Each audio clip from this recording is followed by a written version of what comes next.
I'm going to break down Can't Help Myself by the Four Tops. First line of this is what lots of people think of this song as, Sugar Pie Honey Bunch. It's a Dozier Holland tune, I believe. I just read Lamont Dozier's autobiography and he talks about coming up with that lyric, Sugar Pie Honey Bunch. You know that I love you. What a song. Right, it's pretty simple, but there's some great stuff we can take in terms of chord voicings and the kind of Motown strumming style. I'm playing an acoustic. I was in two minds whether to grab my Telecaster, do it with that kind of clean electric guitar sound, but I figured lots of you will be doing it kind of maybe playing it and singing it at the same time, or playing it for a singer. If you are going to play it in a band and with like horns and keys and electric bass and stuff and drums, then get yourself on an electric, get a nice clean sound dialed in. But let's pick it up with that introductory riff. It doubles with the bass, so the guitar is playing same notes, higher register as the bass. It's going. That's the riff. It happens 6 times. I'll talk you through it. 3rd fret on the A string, 3rd fret on the E, 5th fret on the E, 3rd fret on the A. That's the first 4 notes. We get 3, 3, 5, 3, or C, G, A, C. So we get, and then we play again on the low E, 3, 5, and then back to the 3 on the A. So it's only 3 unique notes.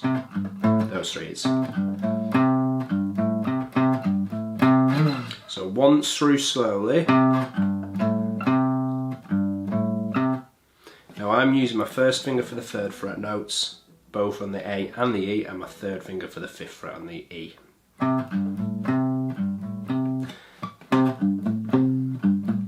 That's once through. And again a bit slower.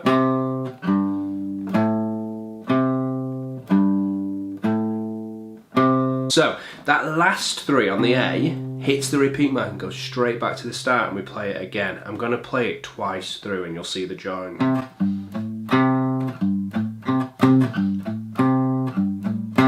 Twice through. Let's do it 6 times.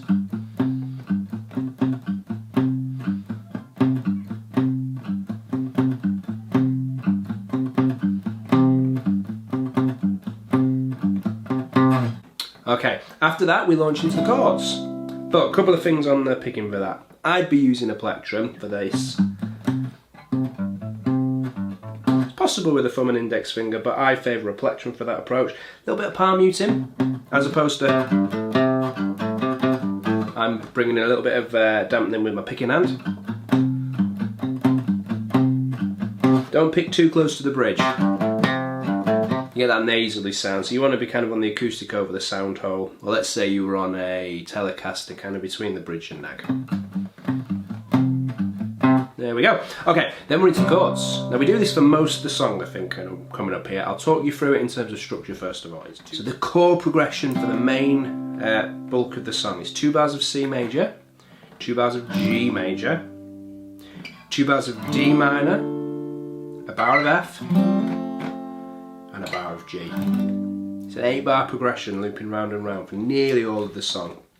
We just return to that intro riff for a 6-bar break in the middle where we reset. So, chordally, you could just do it with your open position kind of cowboy chords down here. So C major would be 3rd fret A with the 3rd finger, 2nd fret D with the 2nd finger, open G, 1st fret B with the 1st finger, open high E. Not playing the low E string, strumming 5 strings. That's one option for C. I'll go through these open position options first of all. Then for G, I would use the 4-finger version if you're going to do an open one. So 2nd finger 3rd fret low E, 1st finger 2nd fret A, open D, open G, 3rd finger 3rd fret B, pinky 3rd fret high E. And then D minor, you can keep your ring finger or 3rd finger on the 3rd fret of the B, put your 1st finger on the 1st fret of the high E, 2nd finger on the 2nd fret of the G. We've got that 3 on the B and an open D. And then for F, we're going to go 3rd fret D, sorry, with the 3rd finger, so 3rd fret, 3rd finger D, 2nd finger 2nd fret G, 1st finger 1st fret B. Now we're going to mute that high E string unless you can put your 1st finger flat across it and get both the B and E ringing at the 1st fret. If you can't get them both ringing, just do the B and mute that E string. Now, you're just going to strum the D, G and B, and you can mute that high E. If you can get your thumb over the edge of the low E string and play, of the neck, and play the first fret of the low E, even better. Alright, and then back to G. So that would give us C, 2 bars, and then G for 2 bars.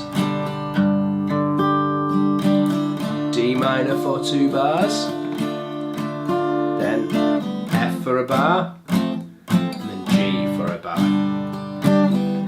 Round and round. Now, strumming on there, I would just play 1, 2, 3, 4, or 1, 2, 3, 4, and G, 2, 3, 4. So for each bar, we're strumming on beats 2 and 4. So we get 1, 2, 3, 4, and 1, 2, 3, 4. Okay? So if there's 2 bars on a chord, you're going to actually hit it 4 times. So 1, 2, 3, 4, 1, 2, 3, 4. If there's just 1 bar on a chord, you'd only be strumming it twice. For example, the F would be 1, 2, 3, 4. That would be it. Now that might feel a bit sparse if it's just you playing. So you could try 4 down strums per bar. Kind of beginner level strumming pattern there. You could introduce some ups.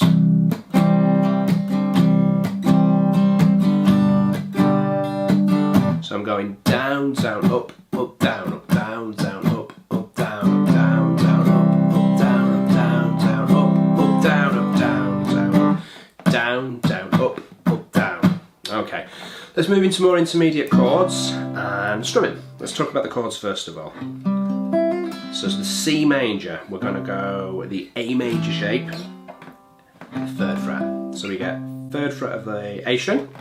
Now I lay my 3rd finger flat across D, G and B. I'm not too worried about that top string. I've got all the notes I need in there. I've got my C, E and G notes to make a C major sound. If I can get that top string, even better. So it's 3 on the A, 5 on the D, G and B, and a 3 on the high E. Okay, so we get for the C. Then for the G, that thumb comes over the edge of the neck to play the 3rd fret of the low E. The 3rd finger goes on the 5th fret of the D, 2nd finger on the 4th fret of the G, 1st finger on the 3rd fret of the B, and if we can, the E.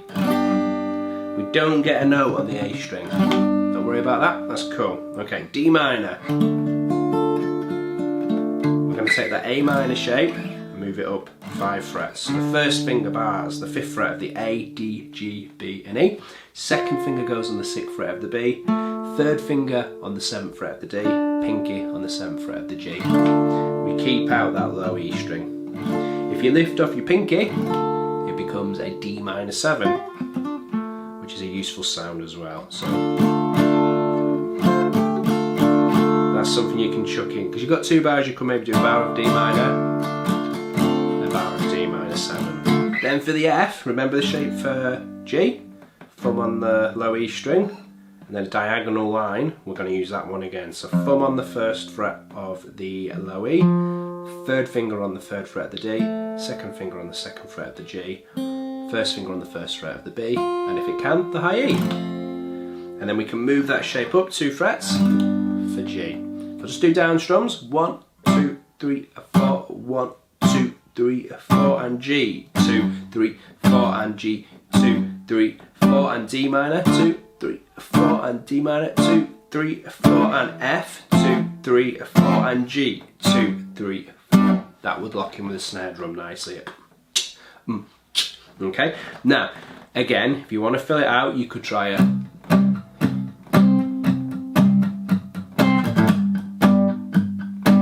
So I'm doing 4 strums per bar. I'm almost doing the quaver feel actually. So I'm doing a quaver feel, 1 and 2 and 3 and 4 and I'm going 1 and 2 and 3 and 4 and. So I'm keeping a kind of percussive thing going, driving along in 8th notes with this hand, 1 and 2 and 3 and 4 and, but I'm accentuating beats 2 and 4 still. So we get 1 and 2 and 3 and 4 and 1 and 2 and 3 and 4 and 1 and 2 and 3 and 4 and 1 and 2 and 3 and 4 and. That's another approach. Another thing is, if it's just you, a bit of syncopation, so you get this kind of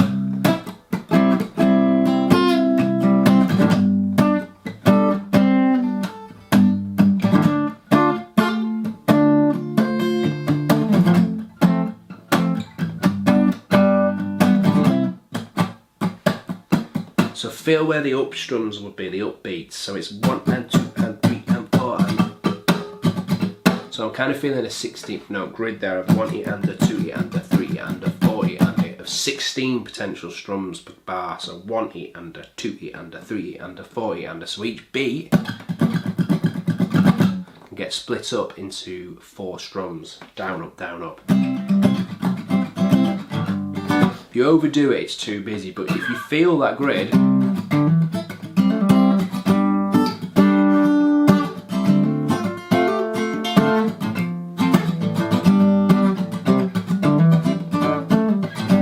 we can start to throw in some more interesting voicings as well. Once we've gone to with C, G, D minor, F and G, we could put C using the same shape as the G and the F, starting from the 8th fret. And then the G would be based around the D major shape around the 7th and 8th frets. So we could have C being 10 on the D, 7 on the G, 8 on the B. And then G would be this kind of 7 across D, G, B and E. 2nd finger on the 8th fret of the B. 3rd finger on the 9th fret of the D. It's a bit like an E minor 7, but it's also a G major. So we get C,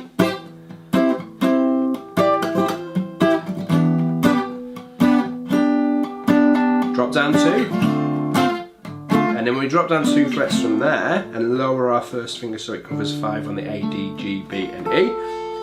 3rd finger 7th fret D, 2nd finger 6th fret B. That's a D minor, like before, D minor 7 really there. So, and then F, check this out, lift your 3rd finger off, drop your 1st finger, put your 3rd finger on the 7th fret of the D, there's an F. So we've got 7 on the D, 1st finger 5 on the G, 2nd finger 6 on the B, 1st finger across 5 on the high E.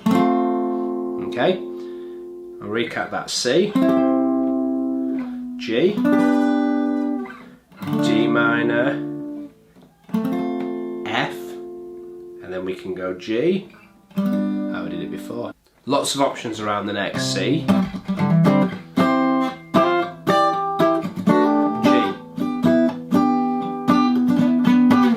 G, D minor,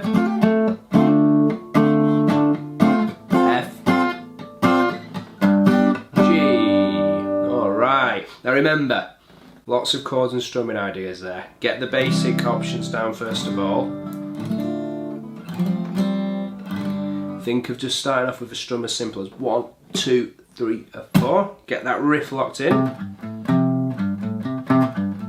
Yeah, and then remember, after about 1 minute 43-ish on the original cut of this, the 4 tops one, it goes back to 6 bars of.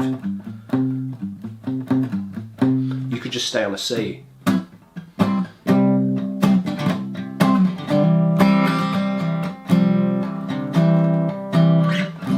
Okay. Play the intro riff 6 times into 1 round through the 8-bar progression. So we're going to go.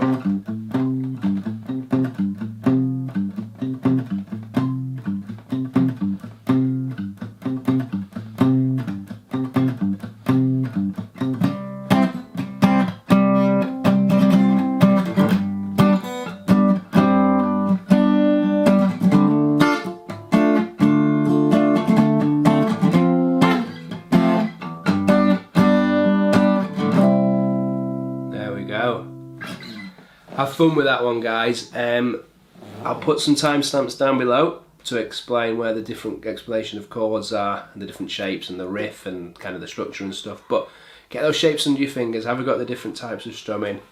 Have fun.